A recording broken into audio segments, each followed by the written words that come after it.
Hello, it's Matthew here from the Nations of Sanity project, a project that's based on the assertion that crime and law can and should be defined by the concept of individual self-ownership and established as the terms of a peace agreement.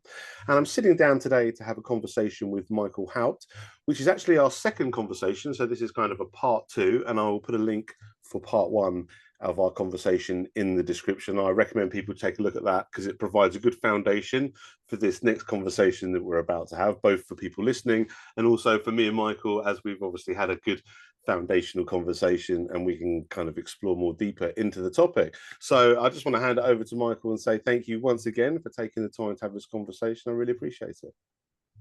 Great to be here. And maybe it's worth us just time stamping this. I think it's the 28th of March. There's some significant things going on in the world, which we probably won't get into the detail of it, but just to acknowledge that we are in an extremely tumultuous time. But it's good to be here with you again, Matthew, and looking forward to seeing which rabbit hole we dive into this time. Well, there's a few possibilities. Just to give, I mean, as I said, I do recommend people take a look at our previous conversation, but just to give a little bit of a kind of background and into how we kind of got into this conversation. I had a conversation with the last American Vagabond interview where I was explaining the Nations of Sanity project. Michael's attention was brought to this conversation by, I believe, someone in one of your workshops. Is that correct? Yes. Yes, Michael wrote an article critiquing the Nations of Sanity, which I found particularly interesting and wanted to speak to Michael about it. And I think one of the kind of, just to sort of sum up that article, there was some very valid sort of criticisms about potential naivety over implementation, but there was also a lot of compliments with regards to the kind of solidity of the idea that I present of making the NAP the law and that foundation. And at the time, Michael kind of framed it as the right agreement at the wrong time. This was 4 days before things kicked off with Iran. And now Michael's slightly altered his position to say that, oh, maybe the right time is actually opening up for this agreement. And we had a good conversation about various sort of ways in which this can synergize with other projects. And since then, I've had a look at some of the projects that Michael's made me aware of, as well as his own. And I'm hoping to go into a bit more detail into that with this conversation. Trying to think of the best way to kind of kick off. I suppose perhaps we should put this all into the proper context of what's going on in the world and why you think the window is opening up with regards to it now being the right time for not just the Nations of Sanity project, but for also the other projects that it could synergize with regards to trying to create a new beginning and a better world. Yeah. So, firstly, I completely agree that now is the right time, but with a very large proviso, provided that we, in other words, those having these kind of conversations, and there's numerous of them happening around the world, recognize it as a moment of opportunity rather than us breaking down into fear and decoherence.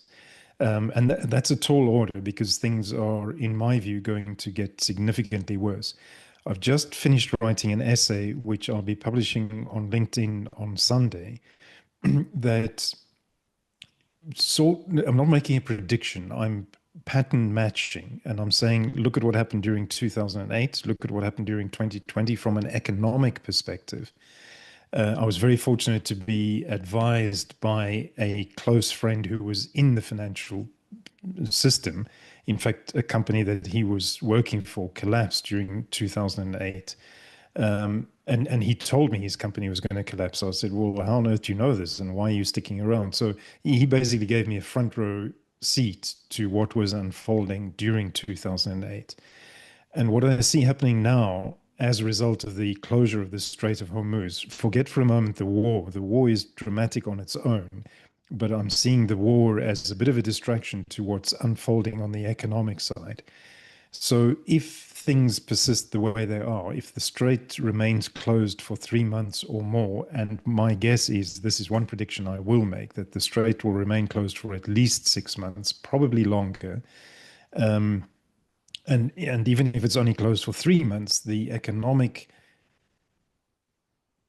recession as a result of the margin calls. And let's not get into too much of the economics here. I'm not an economic expert, but this is, what I'm being told by people that know what's going on. Basically, margin calls happen all the way up the system until you get to institutional levels. And we're going to see immense fragility. What this is doing is, the easiest way of describing it is we're going to have the same as the 1930s depression. So the 2030s is more than likely going to look the same as the 1930s. That creates a moment of instability while everybody is confused, running around wondering what on earth is going on. It creates an opportunity for people with coherence. In other words, a well-developed, well-thought-out plan that creates an attractor in the moment of extreme desperation. We know that at some point, governments around the world are going to step in with some form of CBDC, central bank digital currency, or some alternative. In the US, it's going to be stable coins. I'm not quite sure what the UK is doing, but we can dive into some things that I see happening. But ultimately, they're going to issue a different form of currency.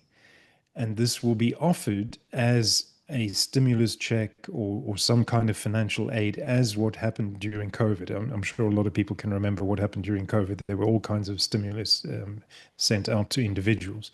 So the same thing will happen because prices are going to rocket and fuel is going to be a significant issue.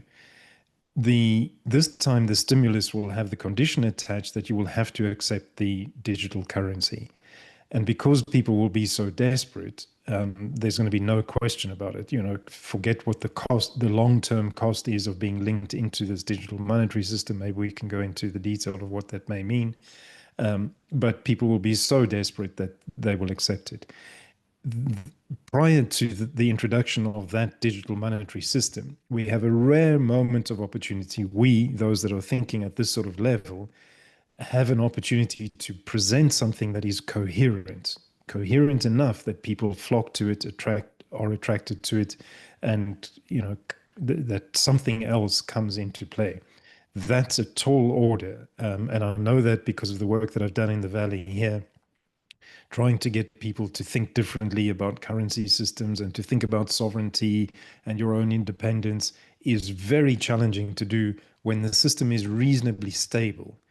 When it becomes unstable, you've got a better chance of doing it. So these are the dynamics that we're playing with in our Valley. Just to remind your listeners that I'm hands-on involved in a project. We've been doing this now for the past 3 years. We've done a huge amount of community engagement. So it seems as if that preparatory work is just in time for the kind of work that needs to be done now. I put a lot on the table there, but so let me just check in with you. Is this making sense so far? Yeah, definitely. And perhaps, unless there's something else you want to move on to, could you perhaps expand on your work, the Grace of the Valley work? Because I think it'd be interesting for people to know the kind of where that is at the moment and where you see it going or where you're trying to move it, what you're trying to add to it. Perhaps you could expand a little bit on that for people listening. It's worth probably going back a little bit further. So in our first conversation, I'm pretty sure we mentioned the incident that happened with me in 2004, an out-of-body experience during which a crystal clear vision was given to me. And to stress, there's nothing special about that happening to me. It's happened to many other people, and there's now a huge body of scientific research that is researching these kind of phenomena. So it's not, I'm not claiming any kind of magical powers or anything like that. Why this is relevant to the Valley is 10 years later, almost to the day, I drove into this valley for the first time. I'd never been here before. I knew it existed, but it's quite a distance off from the main highway that goes past, a 35-kilometer drive. And once you get there, you got to turn around and go back out. So it's not one of these rural towns that has a through road through it. Anyhow, I drove into this valley, and as I came round the final bend to approach the valley, that same vision from 2004 came flooding back in exactly the same amount of detail, with a very clear message saying that this is where what was shown in the vision would be manifest. And I stress it was, a completely overwhelming emotional experience. I burst into tears immediately. I had to pull over. I couldn't continue driving. And so uh, ever since that day, I've been, holding that vision. In the beginning, I didn't really know where to start. I didn't know anything about the people here. So over 10 years, we've built a fairly significant internal network of various organizations. There's all sorts of charities in the valley here. There are 25,000 people in the valley. Um, and so the work now is to, and I think we discussed it in the first conversation, that much of the vision was taking into account all of the incredible developments happening around the world. So let's take Nations of Sanity as one example of you realizing that something very radically different has to be done. Now, that's been replicated thousands of times around the world, but they're all coming at it from different angles. Some of it is governance, some of it is monetary system, some of it is food production, but they're all around this same theme of we need to do something radically different. Most of those initiatives around the world are happening theoretically. Like yourself, a paper has been written, but nothing has been implemented because it's fairly challenging to implement something at these kind of scales when the system is relatively stable. So that's the thinking in the valley. We're going to take the most interesting ideas that we see around the world and see if we can bring it into some form, manifest it, have the people in the valley using whatever the initiative is. And I'll be honest, it's been incredibly challenging up till now.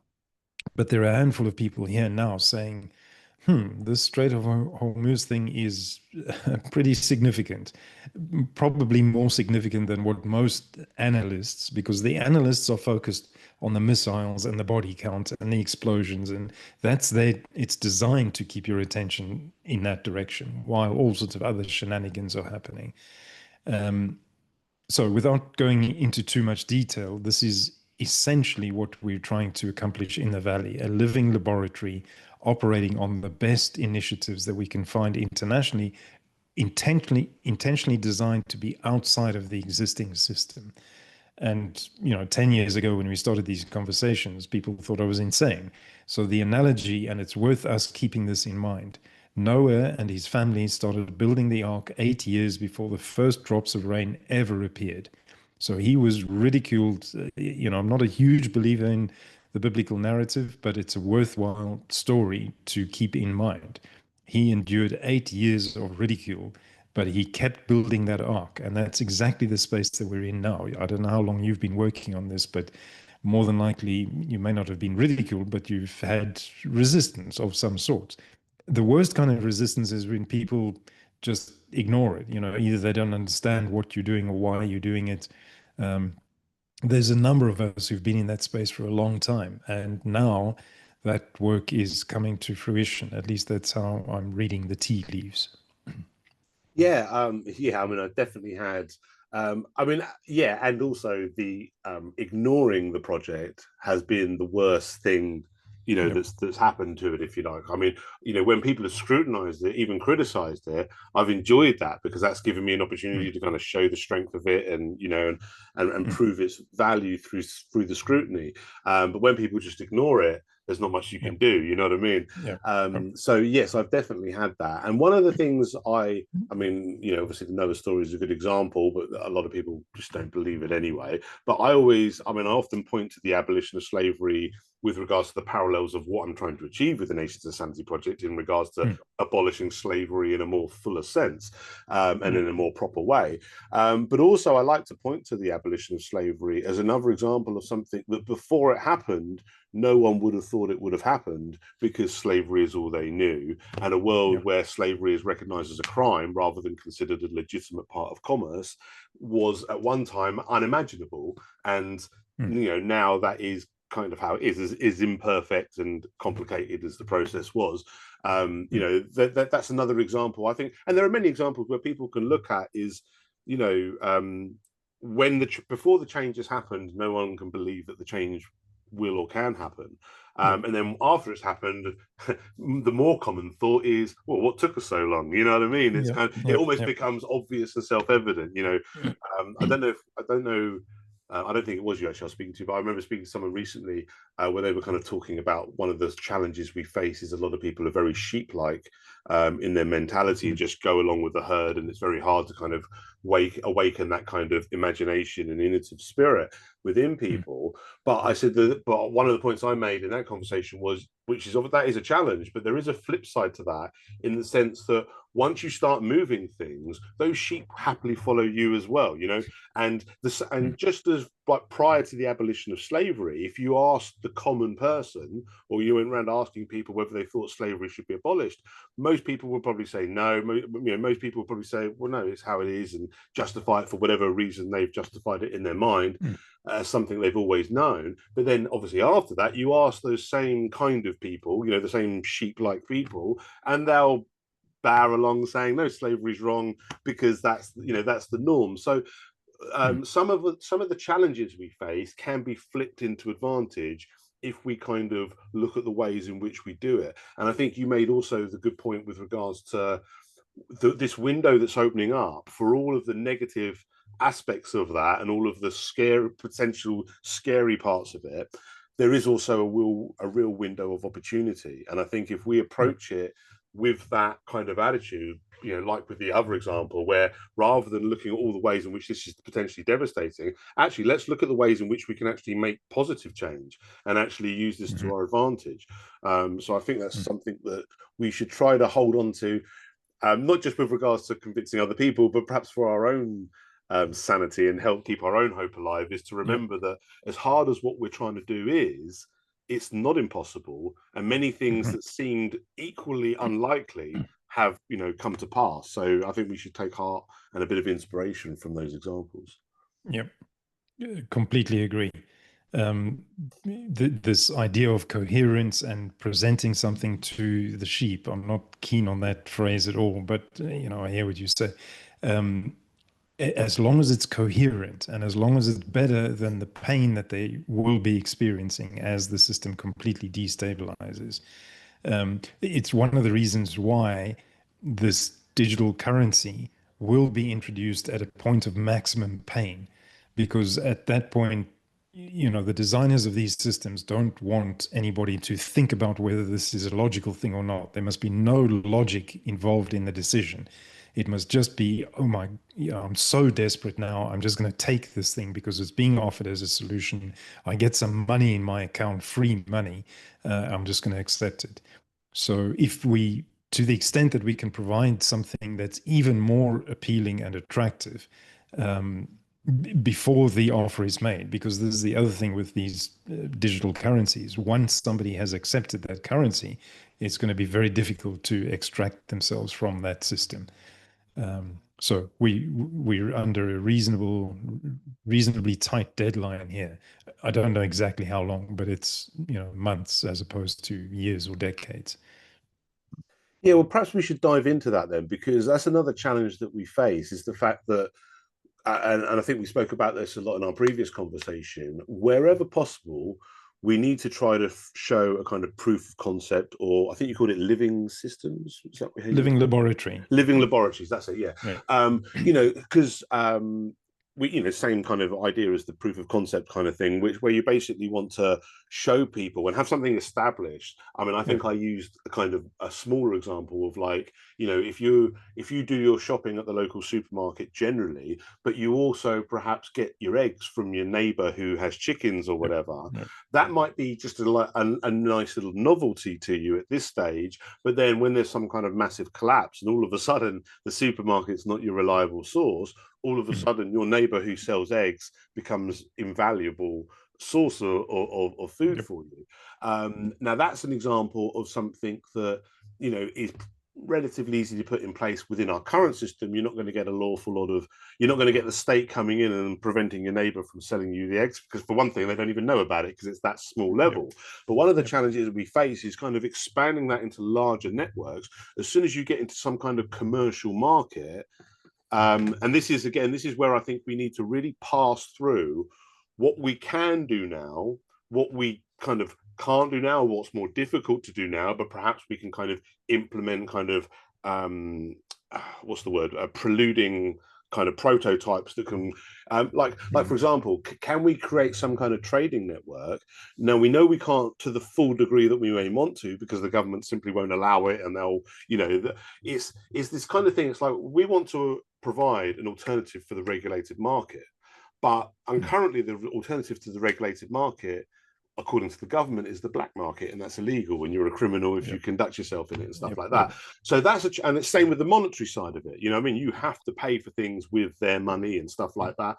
And obviously, one of the reasons why I've been very motivated to lead with the Nations of Sanity project is because I see the government coercion providing so many barriers for the things that we want to do and need to do. I feel like we really need to get that out of the way. But I also understand and appreciate that we also need to, although there's many things that they are stopping us from doing, I think we really need to ferret out all of the little things that we still can do despite that, so that we can implement as much as we can, you know, beforehand, and then see what we need to do with regards to having things prepared for when there is a collapse, or perhaps the more preferable solution if we were actually able to make some kind of overthrowment of government where we're able to transition. Obviously, I present the Nations of Sanity project as you know, just this idea, which could obviously be used as a transitioning tool or as a foundation for a new beginning after a collapse.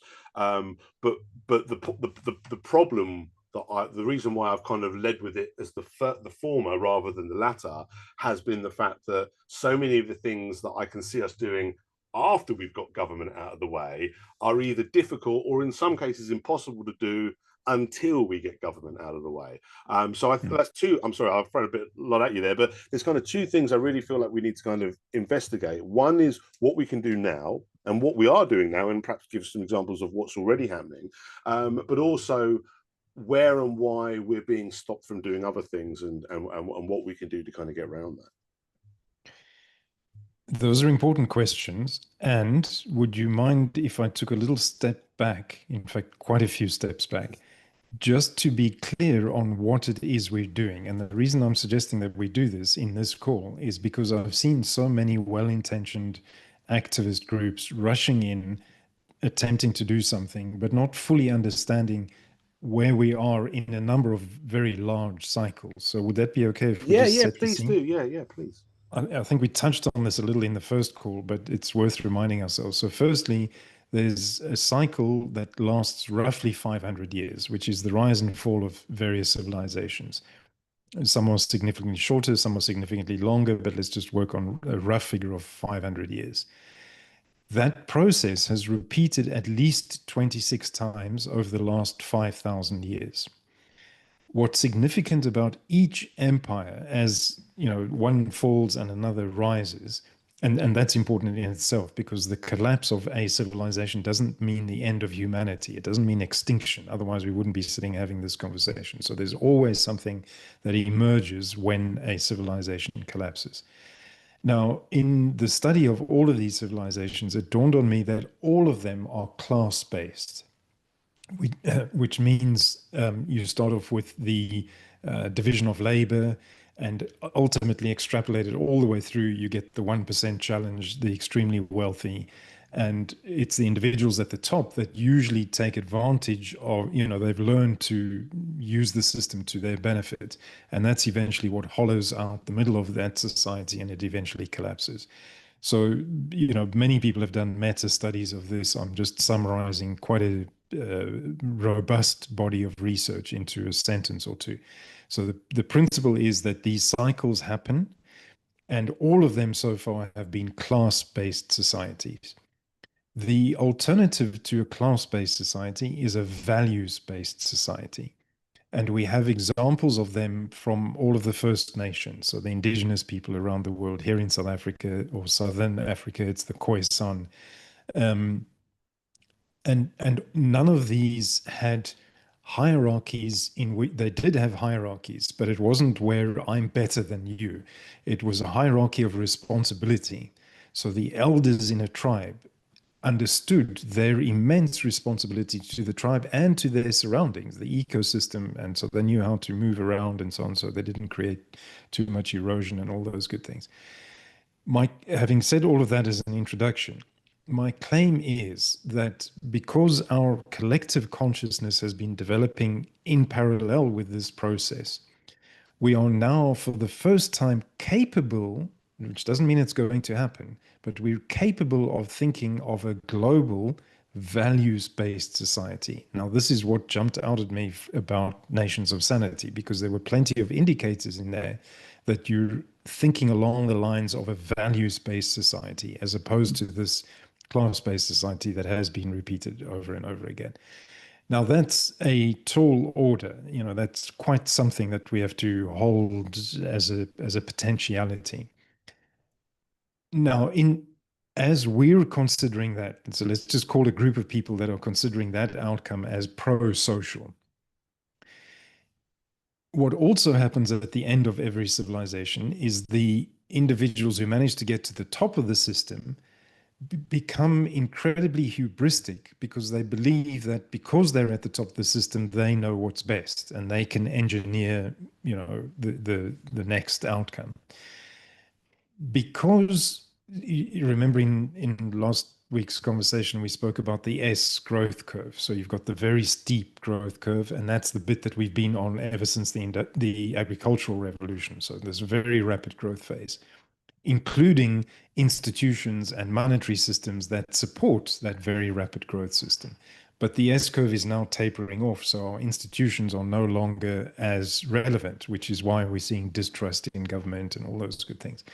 But the people at the top of society are absolutely intent on maintaining that steep growth curve as long as they possibly can, because they stand to benefit from that. So number one, it's evolutionarily incoherent. Whatever plans they're doing that maintain that steep growth curve, it's going against evolution.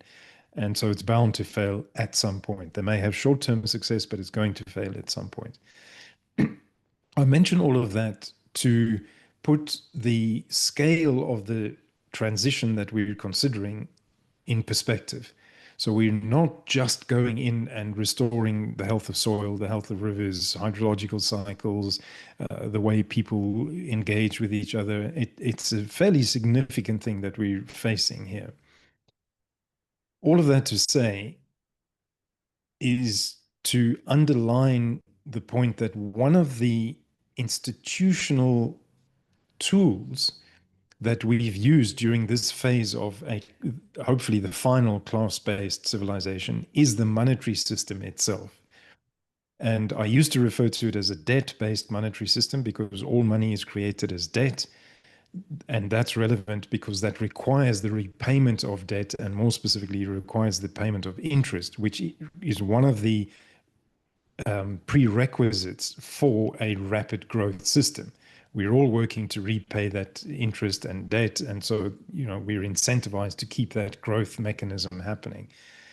And so my underlying claim is that unless, as part of this turmoil, as part of this window of opportunity, unless we're also considering coming off that monetary system, then let's not even start talking about what it is that we're going to do, because usually the conversation drops down to, well, we must all grow vegetables in our backyard and have a mechanism of sharing them, like the eggs example at the local market. That's absolutely necessary. But what I'm hoping we can get to in this conversation is, let's accept those activities as done. Let's just assume that they're in place. Now we're talking about a one layer higher, which is the coordination of activities among people within that community. And one of them is a monetary system. Another is how we reward each other, how we pool our resources. I've got certain skills, you've got other skills, other people in the community have other skills. How do you bring them together and make them visible to the community? How do we more help each other rather than continue this concept of competing against each other, which is a hallmark of this rapid growth system?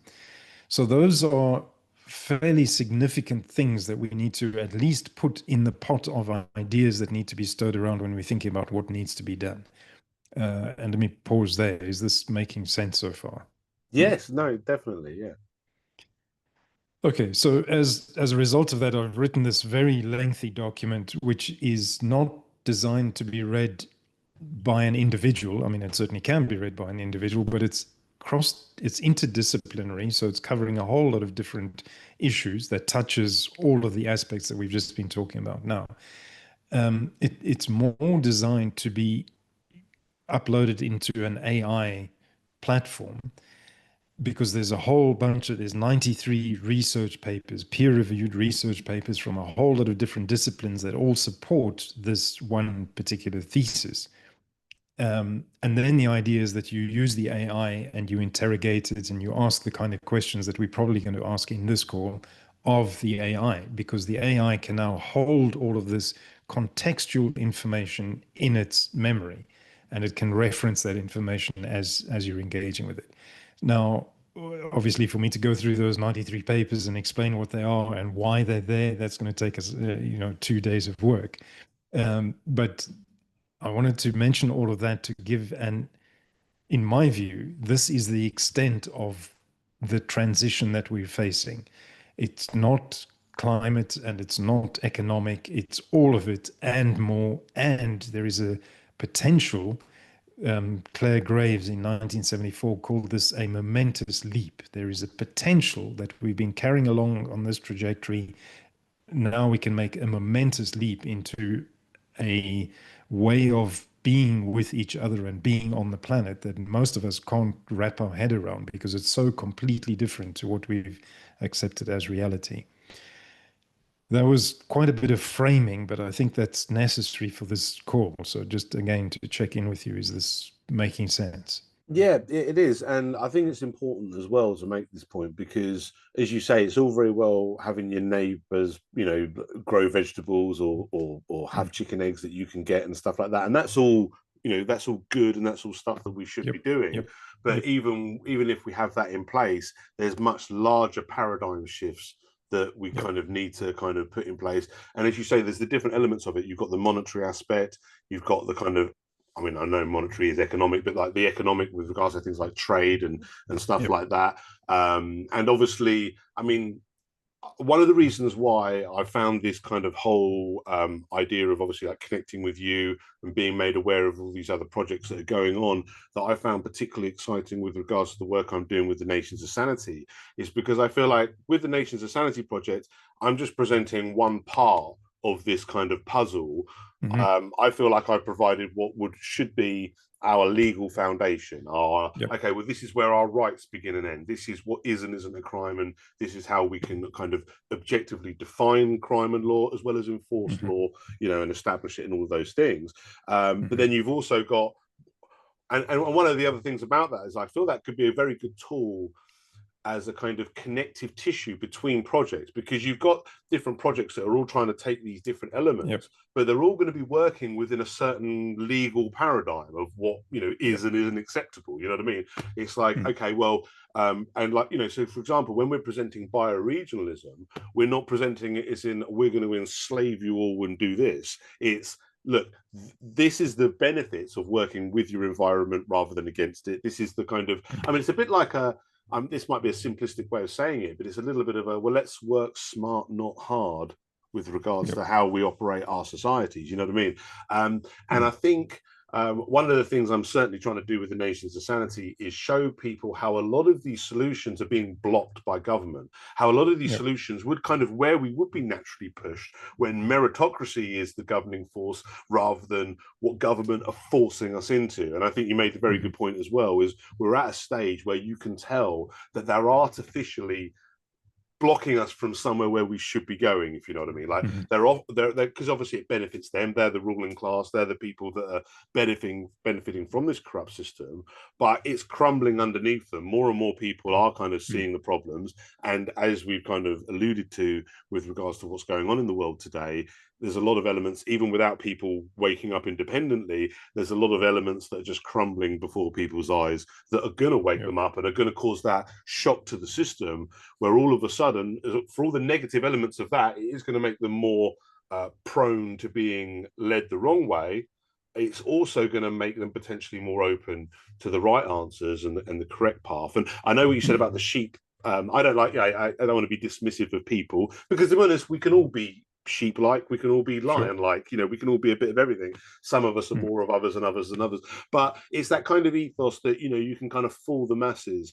I remember there's a Bob Marley song that says, you can fool, and it's a phrase, it's not just him that invented it, but it's a phrase that you can fool some people sometimes, but you can't fool all the people all the time. But the problem I've always had with that's true. But the problem is the ruling class don't have to fool all the people all the time. As long as they've got enough mass compliance, as long as they've got enough fear behind them to back up their coercive systems, then us, these little isolated conscientious objectors, we can stand on our moral high ground all we like, but it's not changing the world. Whereas if we start connecting and start using, like I say, start using these windows as windows of opportunity rather than just kind of windows of chaos and despair, I think we can kind of, like you say, it's easier said than done. It's not going to be just, we are fighting an uphill battle, but I feel there's lots of glimmers of hope and lots of reasons to really kind of see, okay, well, this is what we can do. This is how we can move forward. This is how we can use this to our advantage.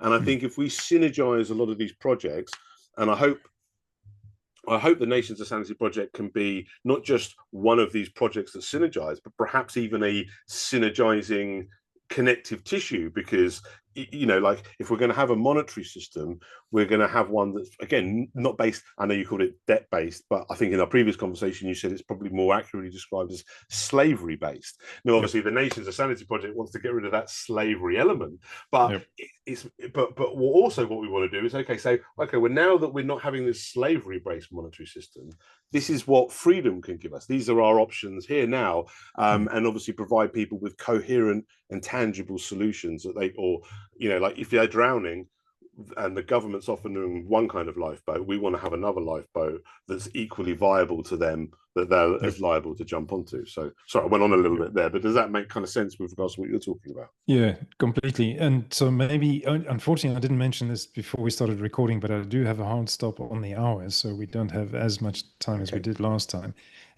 But let's get specific about what this window of opportunity means, because in this conversation, you've mentioned a few times that there's certain things that the powers that be don't allow us to do.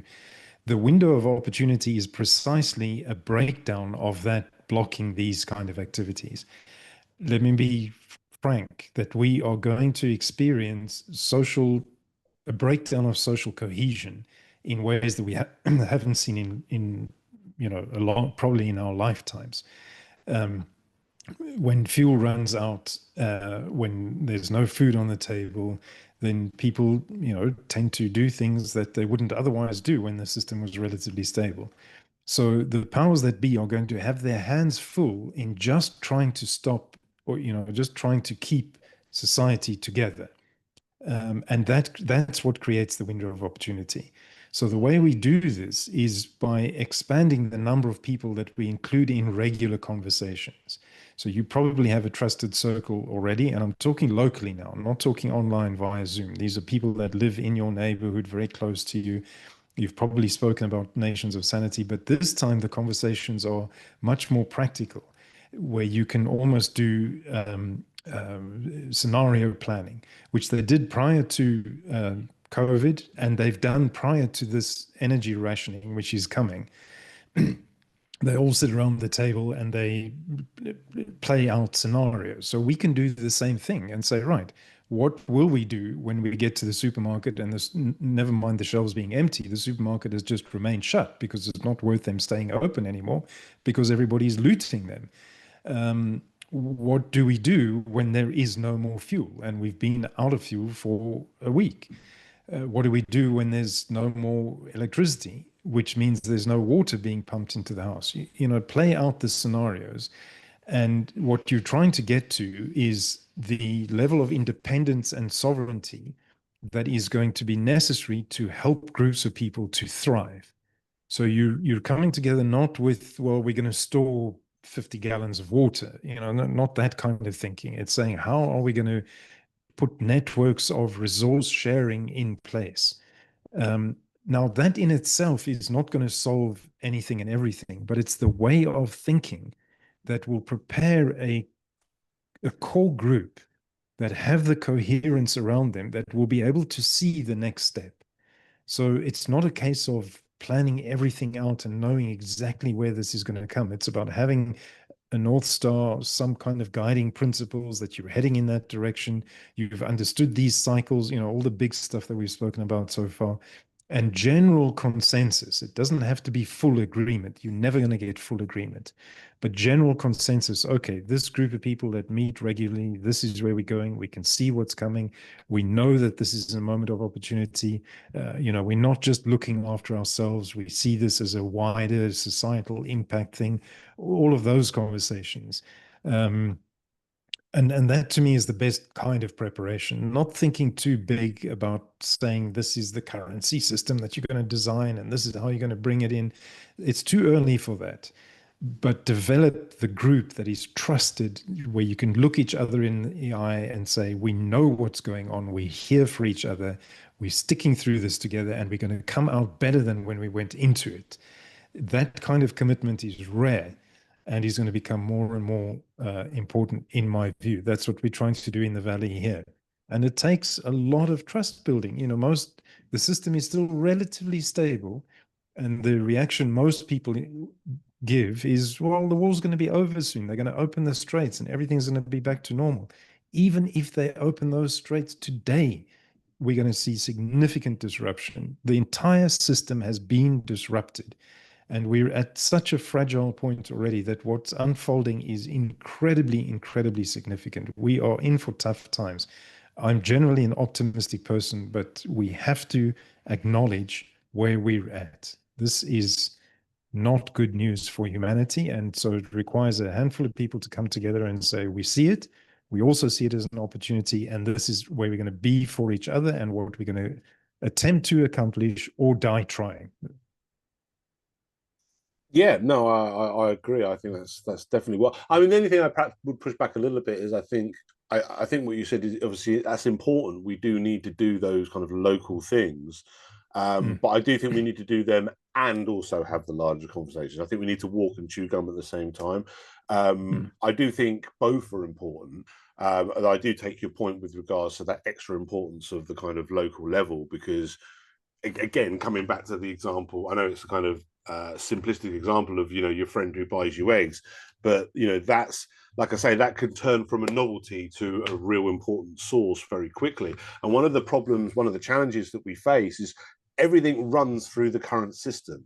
So whatever we can kind of get running independent of our current system, the more that we can do, the more that is basically protected from that collapse. You know what I mean? So it's rather than just your neighbor, perhaps we can connect with local farmers and stuff and provide have like a direct wholesale. I mean, I often used to think about developing some kind of buyers club or buyers clubs where you kind of cut out the supermarket, go directly to the suppliers. And if you've got a large enough collective doing that, you can still bring down the prices that you do with bulk buying and stuff, which is how obviously supermarkets are able to, sell at the prices they're able to sell at. But it's kind of, I mean, it's not just about cutting out the middleman. It's about trying to get away from this system, because you don't have to go through all of their various hoops and various elements that just kind of make it all more difficult and that make you dependent on that system. You know what I mean? Like I say, the person who knows someone who has eggs isn't as dependent on his local supermarket as the person who gets everything from the supermarket and doesn't know any other way of doing it any other way. And when the collapse is happening, they're going to be grasping for lifeboats, and if a few doors down someone could say to them, hey, well, I get my eggs through these people, or I get my meat direct through this buyers club that buys from the farmer directly, and stuff like that. There's a lot of things that, like I say, that's why I think we do need to pass what we can do now and what we can't do now. Still have the conversation about what we can't do now, because I think we still need to prepare and have coherent plans for going forward, when there's a collapse. But I do also think we need as much established as possible with regards to allowing people to not be in such a desperate situation and to be more prepared for what's coming. So I do, so like I said, I'm not saying that that's not important. I just feel like we can walk and chew gum. And we don't have to do Mhm. one at the sake of the other. You know what I mean? I think we can do both. I think we can have the larger conversation, and I think we do need to do that. But I think what you said is very important. We also need to really, because it's more tangible on a local level. You know, I can talk to somebody in Nigeria about the Nations of Sanity projects, and we can nod along in agreement and all the rest of it. But if the Mm. collapse happens tomorrow, there's not much we can do for each other. You know what I mean? Yep. Because we have no connection. Whereas the local farmer, there's plenty that we can do for each other, even now, and certainly, in the state of some kind of shock to the system where everything sort of goes off the rails. The other reason why it's important to do something locally is just this nature of trust. It is much easier to develop trust when you're in somebody's physical presence, when you know what their physical circumstances are, compared to talking to somebody on the other side of the planet. And without that trust, you're not going to be able to implement the stuff that you want to. I've shown this in our valley here. Um, Especially a white person walking into an indigenous and generally predominant indigenous community, immediately your skin conveys a certain message even before you've opened your mouth. So overcoming that level of trust has been a significant challenge. Um, and the same is true even in a suburban area. Most people don't even speak to their neighbors or the person across the road. So building that trust is a necessary part of the local part of all of this. The things that you're mentioning about knowing where to get supplies and resources and all the rest, that's important.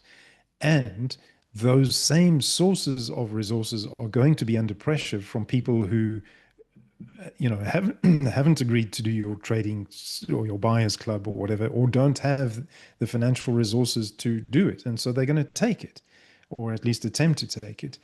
So part of Nations of Sanity is the governance process, the decision making. How do we treat the commons as something that's fair for everybody?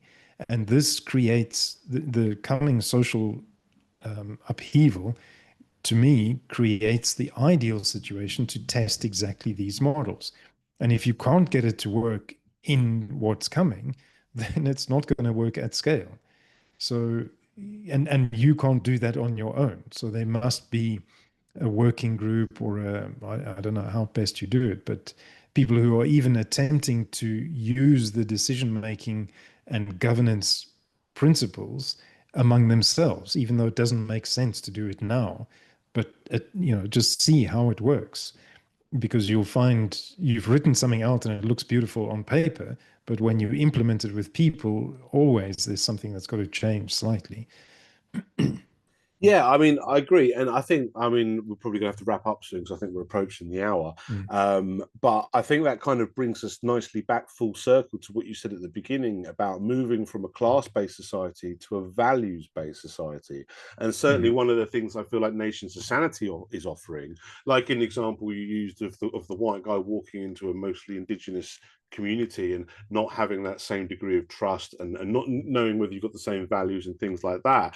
One of the things Mm. I feel like Nations of Sanity can really offer is this kind of platform for shared values that's I mean, it's not 100% universal. Obviously, there are criminals, there are rapists, there are murderers, and there are the psychos that rule us. But there's a lot of like how we treat each other interpersonally, in lots of different cultures as well. There is a kind of resonance with this principle that I feel like it could serve as that kind of connective tissue, that kind of platform that no matter how different we might be in other elements, that kind of shared respect that we're all equally self-owning individuals with, right and responsibility over ourselves, and the way we get proper ownership of property is peacefully through trade and through Yep. mutual benefit. And then I just feel like that opens up all of these other projects so much, like a clearer path between each of them, because you Mm. realize, because one of the things as well that that kind of again motivated me to really kind of focus on this element of self-ownership and freedom and liberty and all of that, is because one of the things that makes a lot of people very suspicious of new ideas on how society can function is whether they're going to be forced into it or not. You know what I mean? Right. It's like, Yep. it's like that kind of the whole communism thing. It's like the idea of Mm. saying each according to their ability and need sounds very nice when you're just talking about that ethos. Most families operate on that ethos, but it becomes a very evil ideology when it's forced down through an authoritarian regime. So one of the things that I think could really overcome the trust factor that Nations of Sanity, I think, really offers a lot of, is this kind of idea of, okay, say, well, look, whatever else, we don't have to work together, and we can in some things and not in others, and we can be different and all the rest of it. But one of the things that can connect us in peace and in ways in which we can cooperate where and when is necessary is this, this objective and universal understanding of law and crime, of rights and freedom. And I just think that would, so in addition to making Nations of Sanity part of this, rather than just being like one block in a block, I feel like it could also serve as the cement, if I'm not stretching a metaphor too badly, in regards to helping to put all of the bricks, to hold all of the bricks together as well. So that's probably a good way to wrap up this conversation. Again, I don't want to be presumptuous with you, but I'd very much like to have another conversation with you, perhaps not as soon as a week later, but maybe after a few weeks. And I definitely want to go through the links you gave me more with regards to the different projects and that. I want to reach out to those projects and the people involved as well, make them aware of the Nations of Sanity project, start the ball rolling. One of the things that's very much invigorated me, not by your article originally, but also through speaking with you and learning more about the work that you're doing, is the idea that I feel like if Nations of Sanity is a boulder, I feel like it's been sat there for a long time, and I feel like it's starting. I feel like they're starting to get a little bit of movement. It's not rolling full speed, but it's starting to move, and I feel like there's a real. I'm very motivated to kind of keep that momentum going. Connect with these groups that you've made me aware of. I'll put links in the description for other people to kind of be made aware of that. And if you're up for it, I'd very much like to have a follow-on conversation with you, perhaps in a few weeks, and we can explore more the things that we are doing and the things that we can do. And because this isn't a simple.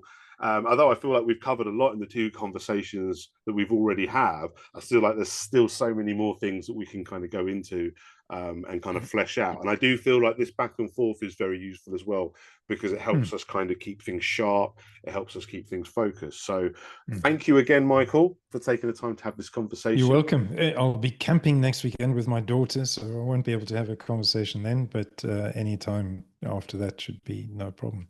And thank you for the work that you're doing. To reiterate, it wasn't that I was critiquing Nations of Sanity itself. It was critiquing the way it's going to be implemented. And the war, I believe strongly, again, to reiterate that it has created that moment of opportunity. So let's see where this leads us. I really think that we are living through times that probably no other generation in history has ever lived through.